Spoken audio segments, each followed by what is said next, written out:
Pulso económico que, como siempre, empezamos echando la vista atrás al IBEX 35 y a cómo le ha ido en el día de hoy. La sesión de hoy termina con avances 0,14% arriba, el índice general 9.172,4, con algunos valores que han aprovechado la sesión. Es el caso de Laboratorios Grifols, que sube 2,55. Es el caso, esto va a ser importante porque ha sido determinante en la sesión, el buen estado de salud de las acciones del Santander, 2,16 arriba al cierre, y Repsol tampoco se ha portado mal hoy, 1,69 arriba. En el lado de los que hoy han tenido mal día, pues está Amadeus en primer lugar, la que ha perdido más, 2,74 abajo, Indra, que se deja en la sesión 1,57, y la holding de Iberia y de Vueling IAG, que pierde 0,82. Bueno, y a continuación les vamos a adelantar algunos de los temas que vamos a tratar aquí a fondo en la mesa de análisis económico con los mejores expertos para que ustedes, donde quiera que nos vean, no se pierdan detalle. Bien, y en nuestra mesa de análisis hoy tenemos que hablar de la colocación que ha hecho el Tesoro. Han colocado 4.000 millones en letras, que a 12 meses, la versión de 12 meses, la de 6 es más barata, lógicamente, se ha colocado una rentabilidad del 2,81. Bueno, una rentabilidad por debajo de lo previsto, que sería pues más cerca del 3%, y teniendo en cuenta que la demanda ha duplicado la oferta, que esto también hay que significarlo. La demanda duplica la oferta. Y en segundo lugar hablaremos de la producción industrial, que aumentó en España, pero muy poco, solo un 2,4 respecto al año anterior. En el año anterior, 2001, la producción industrial tuvo un alza del 7,1%. Así es que si comparan 2,4 en el 22 con 7,1 en el 21, que fue el año complicadísimo y tal, esto revela lo que revela, que estamos ante una crisis industrial, en términos de producción, una crisis muy, muy gorda. Les presento ya a nuestros invitados esta tarde. Don José Luis Fernández Santillana, jefe de análisis y estudios del sindicato USO. Muy buenas tardes. Hola, muy buenas tardes. ¿Todo bien, José Luis? Todo bien, Me alegra muchísimo. Don Daniel Rodríguez Asensio, economista y analista, consultor estratégico de empresas. Muy buenas tardes. Buenas tardes, Javier. ¿Todo bien, Daniel? Todo en orden, gracias. Me alegro. Bien, empiezo por usted. ¿Cómo ha visto la sesión? Parece que se han puesto freno a las caídas, aunque, bueno, pues es discreto el avance, 0,14. Bueno, el IBEX, como preveíamos, tiene una evolución razonablemente positiva en el arranque de año. Si vemos eso, desde enero va también mejor que otros índices, por lo menos europeos, y esto es debido a la banca, que ya hemos dicho que mientras no haya problemas de confianza o de solvencia o de morosidad, tiene un viento de cola muy importante con la subida de tipos, pero también porque en Europa se está produciendo una situación de falta de confianza, de aversión al riesgo importante. Entonces ahora las empresas con gran capacidad de generación de caja cotizan al alza, y ahí es verdad que el IBEX en ese punto, en esas empresas, funciona bien. Está el Santander, Telefónica, Iberdrola. Tenemos un abanico importante de compañías que generan mucha caja. Yo creo que ahí está la clave, y yo creo que la tendencia va a seguir siendo razonablemente positiva, por lo menos hasta que la situación financiera empeore, si es que empeora. Don José Luis. O no mejore. una broma. No, yo creo que, fijaros, a mí me parece que desde octubre, es decir, el último trimestre del año, ya fue positivo para la bolsa. Este primer de año ha sido potente. De hecho, lo que llevamos de mes prácticamente es un 12% lo que se ha revalorizado. Entonces me parece que la situación es optimista, que hay valores que son valores refugio, que son muy estables, y que la gente vuelca en ellos, sobre todo el sector bancario, que tiene un peso muy fuerte, ¿no?, en nuestra bolsa y por tanto en el crecimiento. A partir de ahí, yo creo que el objetivo de acabar el mes es ir a por los 8.300, ¿no? Es decir, que eso, perdón, 9.300, que van a estar ahí. Es decir, que yo creo que va a seguir subiendo lentamente, pero va a subir.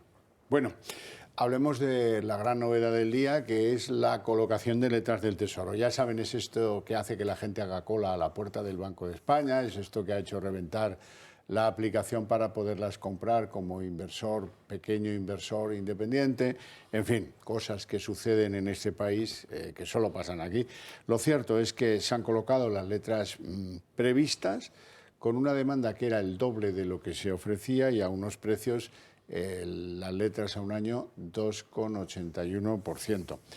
¿Qué les parece la situación, don José Luis? Me parece que la gente está buscando dónde colocar sus pequeños ahorros, ¿no? Los ahorros que tiene, y lo que está claro es que los bancos no están haciendo ofertas en el ámbito de los depósitos, es decir, porque no le está siendo rentable, le sale más barato a un banco para captar recursos, ir a pedir un préstamo al Banco Central, que tener que de alguna manera remunerar los depósitos que puedan hacer los posibles clientes, y la gente está buscando también refugio seguro, ¿no? Y refugio seguro es buscar esos bonos del Estado que tienen la garantía del propio Estado para funcionar, y por tanto parece razonable. Lo que está yendo ahí son pequeños ahorradores, es decir, pensionistas, gente que tiene un pequeño ahorro que ha conseguido en esta última época y quiere colocarlo.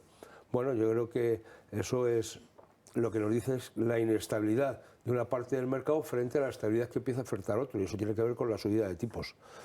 Con algún punto de chulería, ¿eh? Porque esto de que haya que pedir hora para ir a dejar tu dinero en sus manos me parece un poco, la verdad, insufrible.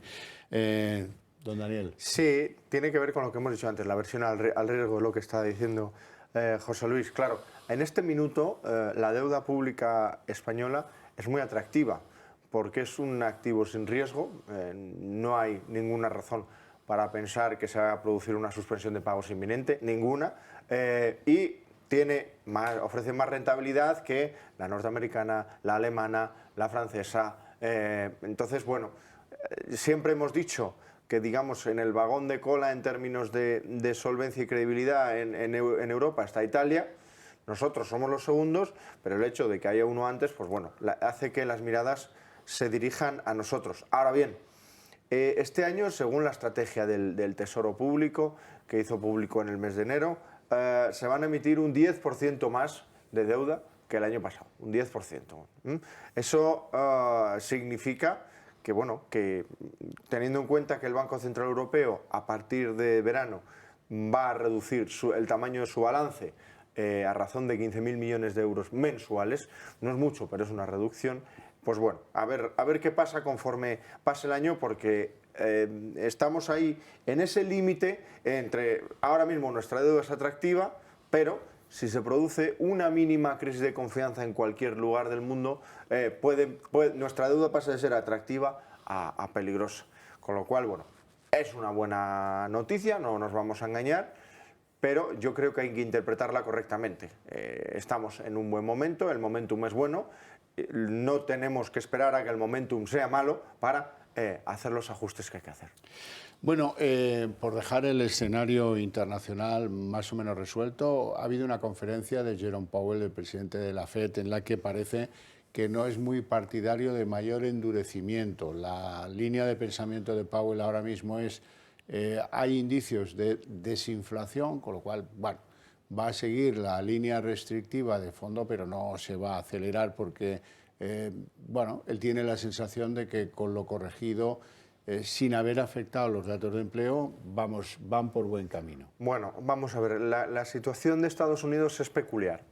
En los últimos meses ya hemos comentado aquí que el general invierno a Europa ha ayudado, eso significa que el índice de sorpresa económica en Europa es muy positivo, de hecho, los más positivos de los últimos años. Lo contrario ocurre en Estados Unidos. ¿Qué es el índice de sorpresa? La diferencia entre el valor esperado de una variable y el valor real o publicado, ¿vale? Es decir, en Estados Unidos la situación es peor de la esperada, en sus cotizadas están muy probablemente a las puertas de una crisis de beneficios, que eso es muy importante, ojo, en Estados Unidos, la tasa de ahorro está en mínimos históricos como consecuencia de la inflación, el crédito minorista en máximos históricos y creciendo a doble dígito, con lo cual, bueno, se está produciendo ahí la tormenta perfecta en los mercados financieros, y además en los últimos meses hay algunas variables de coyuntura, la producción industrial, servicios, las exportaciones, etcétera, que muestran que hay que tener cautela. Dicho lo cual, el dato que hemos conocido la semana pasada de paro es mucho mejor de lo esperado, se ha creado más empleo del que se esperaba, creo que está en torno a 70-80.000 puestos de trabajo más de lo que se esperaba. La tasa de paro continúa hacia mínimos prácticamente históricos y, bueno, pues es verdad que el Producto Interior Bruto, la cifra macroeconómica, sin ser especialmente buena, no está en terreno negativo. Con lo cual, bueno, Powell puede jugar. ¿Qué es lo que creo? Más allá de los titulares, va a seguir con su política, con lo que viene anunciando hasta ahora. Desde siempre hemos dicho, 2023 es un año en el que la política monetaria va a ser menos agresiva. ¿Qué significa eso? Subidas de tipos en vez de 0,5, de 0,25 y luego 0,15, etcétera, y más distanciadas en el tiempo.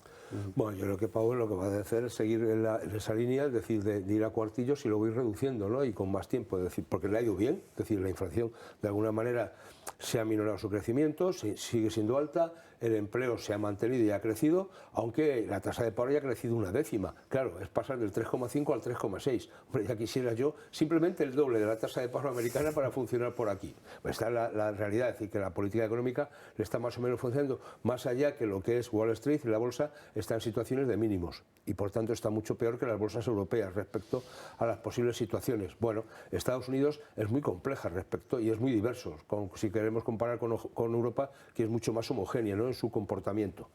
A partir de ahí, yo creo que los tipos en Estados Unidos ya están en torno al 4, si no recuerdo mal, con esta última subida de 0,25, y vamos a llegar al cabo del año, pues se van a quedar en torno a 4,5, 4,75, no creo que lleguen al 5 durante este año, ¿no? Y ahí el Banco Central Europeo estará con el retrovisor puesto para ir un poquito después a un poquito más acelerado. En vez de subir a cuartillos, subirá a medio punto.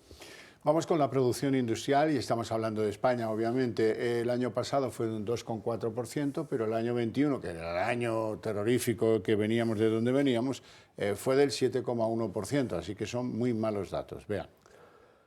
El índice general de producción industrial subió una media del 2,4% en 2022, por debajo de lo que hizo en 2021, año atípico tras la vuelta a la normalidad por el fin de las restricciones frente a la pandemia. Ha informado este martes el Instituto Nacional de Estadística. La producción industrial encadena 2 años consecutivos de crecimientos, tras el repunte del 7,1% registrado en 2021. El incremento del 2,4% en la producción del sector industrial que se registró en 2022 es el más elevado desde el ejercicio del 2017, cuando subió una media del 2,9%. En 2022 todos los sectores elevaron su producción, menos los bienes intermedios, que la recortaron un 1,9%. Los ascensos más significativos se dieron en los bienes de equipo y en la energía, seguidos de los bienes de consumo no duradero y de los bienes de consumo duradero. Don José Luis. Bueno, son 2 años de crecimiento, aunque este lógicamente es de un crecimiento muy bajito, ¿no?, comparado con lo que venía siendo. También hay que recordar que el 2021 el crecimiento es más alto porque veníamos de una situación de prácticamente parálisis, que era el 2020, ¿no? Con lo cual tenemos una situación realmente, estos 3 años son bastante atípicos. Hombre, a mí me parece que lo que pone de manifiesto esto es la parálisis en que está entrando nuestro sistema productivo y por tanto nuestra economía. Es decir, ya a partir de ese último trimestre del año y estamos empezando, se está contrayendo todo, ¿no? Es decir, estamos yendo a un ritmo mucho más lento, más allá de que el PIB, bueno, hayan sacado pecho, que creció el 0,2, ¡oh, qué bien, qué maravilla! Teniendo en cuenta que diciembre no, que diciembre no lo han tocado y se anuncia una revisión en profundidad que puede llevarnos a valores negativos, y esto, a mí lo que me preocupa de esto es las declaraciones que he escuchado a nuestro presidente del gobierno diciendo que va a arreglar el mundo, es decir, que va a reindustrializar Europa. Oiga, usted, Europa, cuando es incapaz de reindustrializar España, empiece por casita, que nos irá a todos un poquito mejor, ¿no? Si desde ese discurso le llaman vamos a. Vamos a. Porque eso es lo que él va reiterando. Vamos, ya se siente presidente europeo antes de junio. Don Daniel. Yo creo que lo más importante del dato que hemos conocido hoy es que en términos interanuales, en diciembre de 2022, la producción industrial fue inferior a la de diciembre de 2021. Es decir, ya estamos en negativo. En el mes de diciembre, el dato original. No hablo de corregido efectos estacionales y del calendario, que ya sabemos que hay la cocina. Pues bueno, no voy a entrar ahí. Digo el dato original. Estamos en negativo, menos 0,6. Negativo. Como muy bien decía José Luis, el dato del INE el dato del PIB no tiene en cuenta los datos de diciembre. El sector industrial en España no es especialmente relevante, mucho más importante el sector servicios, pero sí que es verdad que el sector industrial debería verse muy afectado positivamente por los fondos europeos. Los PERTE, ha dicho FEDEA esta semana, llevan un 10%, un 13% creo, desembolsados, con lo cual, en fin, es una situación peculiar. Es verdad que no es tan preocupante como por ejemplo en Alemania, donde la producción industrial se ha desplomado, y también es verdad que nosotros no hemos sufrido la situación de Ucrania. Lo decís en el vídeo, uno de los sectores que más ha crecido, que impulsa ese 2%, es la energía, que como sabéis, este año ha sido muy positivo para la producción energética en España, porque al depender tanto de renovables no ha hecho temperaturas extremas en la última parte del año, y eso significa que bueno, la producción de energía ha sido mayor.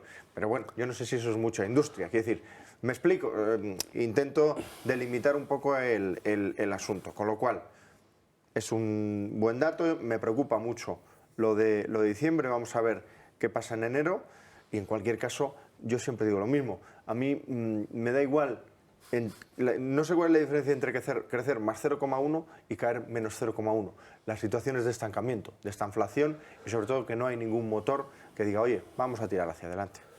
Pero fijaros un segundo, es decir, el tema industrial en España decimos siempre que tendría que ser de lo más solvente lo que tenía que tirar de esos fondos europeos. Decías el dato, es decir, el otro día se hablaba de que prácticamente es un 12 o un 13% lo que se había aplicado de los mismos. Quien más está aplicando no es en el sector industrial. Quien está llevando la parte del león es el Ministerio de Transportes, y entonces ahora me entra a mí la risa con aquello de que el tamaño se importa, ¿no? Es decir, con el tema de los trenes y los túneles. Sobre todo el de los trenes. Bueno, claro. El tamaño de los trenes es bastante importante, es verdad. Bueno, vamos con algún nombre propio. Santander, que es el segundo en subidas, 2,16 al cierre de la sesión. Bueno, pues Santander ha lanzado una OPA por un 3,76% que todavía no controla de su filial en México. Ahí es donde ganan buena parte de esos beneficios que incomodan tanto a Podemos. Y ahí el Santander controla el 96,1% de su filial mexicana. Sí, como bien decías, los bancos españoles, el negocio que tienen en España los grandes bancos, con ese negocio no cubren su coste de capital. Su WACC es inferior a su ROE, ¿vale? Y eso es un problema importante, porque significa que en España están perdiendo dinero.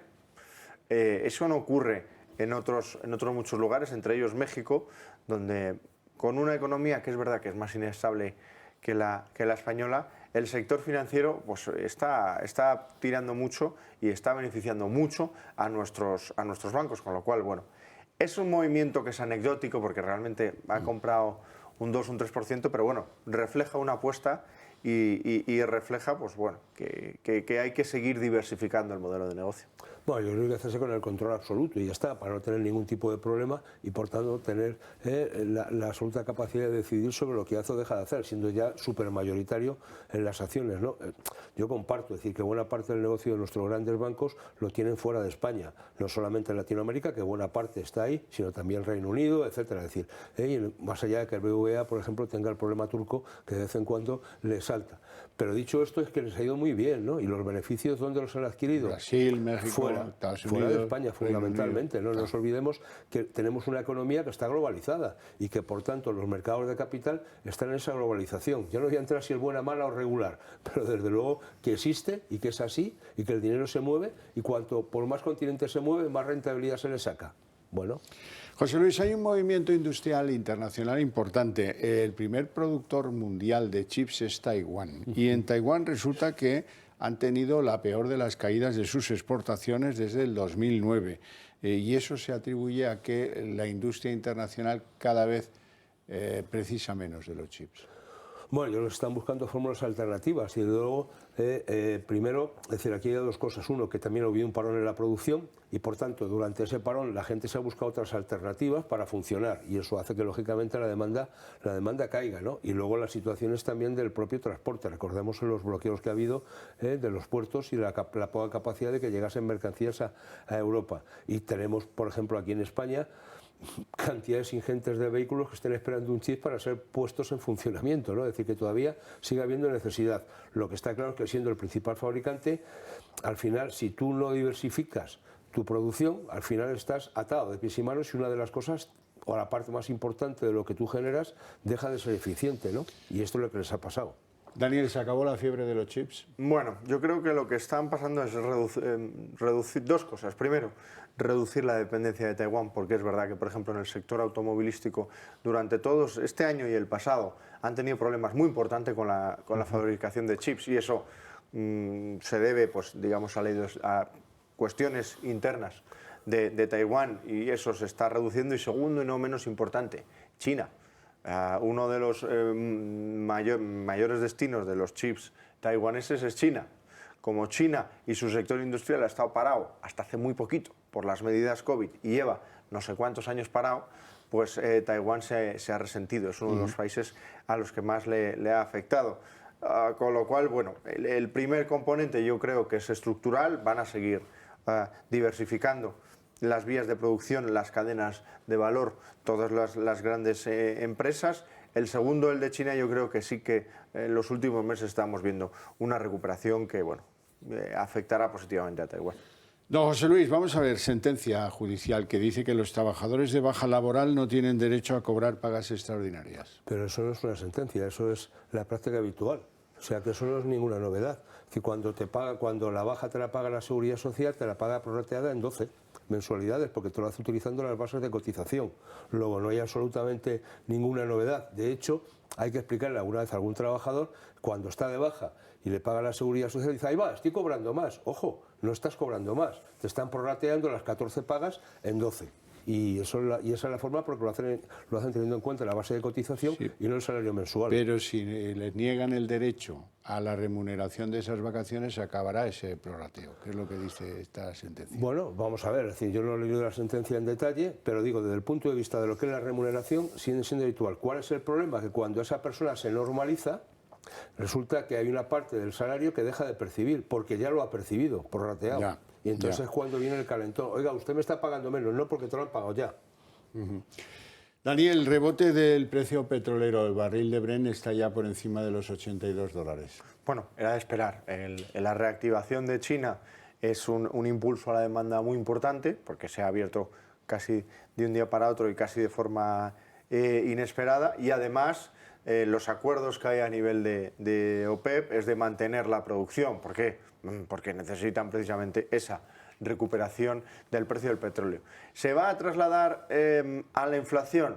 Difícilmente. Yo creo que no, porque todavía son en niveles razonables. A partir de $100 ya empezamos a hablar de otra cosa. Ahora lo que está haciendo es recuperar. ¿Y va a suponer un frenazo económico? Yo creo que no, porque es verdad que China se está recuperando y además a buen ritmo, pero la debilidad en Estados Unidos y en Europa, yo creo que esto va a hacer que entre, bueno, en un paralelo más que en una senda alcista. Solitario, quiero decirte que buena parte también de ese incremento del consumo o de la compra por parte de China o incluso de la India tiene que ver con la compra de petróleo ruso que no nos va a llegar a Europa y que después nos lo van a vender a nosotros. Digo, no, que eso va a ocurrir, no dije sí. Digo que al final está en la situación que está dando, ¿no? Es decir, muy bien, estupendo, todo lo pone fenomenal. Aquí ya nos están alertando de que el gasoil para automoción se puede disparar precisamente a partir del bloqueo de la no compra de este tipo de carburantes a la Unión Soviética, perdón, a Rusia en este caso.